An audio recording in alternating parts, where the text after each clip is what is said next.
দাদা, আজকে বিদ্যাসাগর মহাশয়ের জন্মদিন, এই যে সামাজিক প্রেক্ষাপটে তার যে ভূমিকা সমাজ সংস্কারের, এখনো অনেকে সমাজ সংস্কারের কথা বলছেন। সেই পরিপ্রেক্ষিতে কতটা তিনি এখনো বাস্তব আমাদের এখানে তার অনুসরণ? বিদ্যাসাগর কোনো নির্দিষ্ট কালখণ্ডে বা নির্দিষ্ট সময়খণ্ডে প্রাসঙ্গিক এরকম নয়। আপনারা সমকালের সঙ্গে মিলিয়ে দেখতে চাইলে দেখতেই পারেন। গত 100 বছর আগেও বিদ্যাসাগর, মানে তার মৃত্যুর যখন শতবর্ষ হলো, 1920-তে বা 2020-তে যখন দ্বিশতবর্ষ হলো,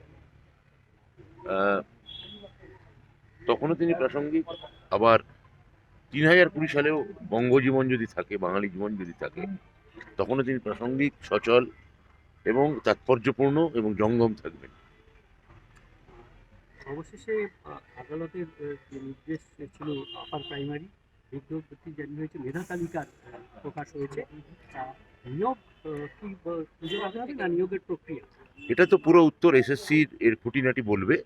আমি সার্বিকভাবে বলতে পারি, মাননীয় মুখ্যমন্ত্রী যেমন বলেছিলেন, যেমন চেয়েছিলেন, যেমন মুখ্যমন্ত্রী আমাদের নির্দেশ দিয়েছিলেন, সেই অনুযায়ী এসএসসি পুজোর আগে তাদের নোটিফিকেশন বার করেছে, কোর্ট দেওয়া সময় তালিকার আগেই।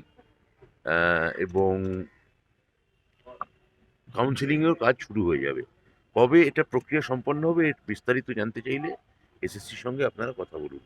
সুকান্ত মজুমদারের আরো অনেক চাকরি প্রার্থীরা তারাও এখনো করতে রয়েছে। আমরা তো আশাবাদী, আমি আগেও বলেছি যে একে একে জট আমরা ছাড়াবো। প্রাইমারির রীতিমধ্যেই প্রাইমারির যে ভ্যাকেন্সি নির্ধারণ হয়েছে, প্রাইমারির মধ্যেই নিয়োগও হয়ে গেছে, আগামী দিনেও নিয়োগ হবে। আমরা আশা করছি যে খুবই যাকে বলে স্টেবল অবস্থায়, মুখ্যমন্ত্রী যেমন চান সেই স্টেবল, স্থিতাবস্থা এবং চালু অবস্থায় আমরা এই নিয়োগটাকে ফিরিয়ে আনতে পারবো। সুকান্ত মজুমদার অভিযোগ করছেন যে কলেজে কলেজে থ্রেড কালচার টিএমসিপি ইউনিয়নের মাধ্যমে হচ্ছে। টিএমসিপি ইউনিয়ন নেই কোথাও। যদি উনি খবর নিতেন, জানতে পারতেন যে 7 বছর নির্বাচন হয়নি। মাননীয় মুখ্যমন্ত্রী গত 28 আগস্ট বলেছেন যে পুজোর পর নির্বাচনের কথা ভাবতে।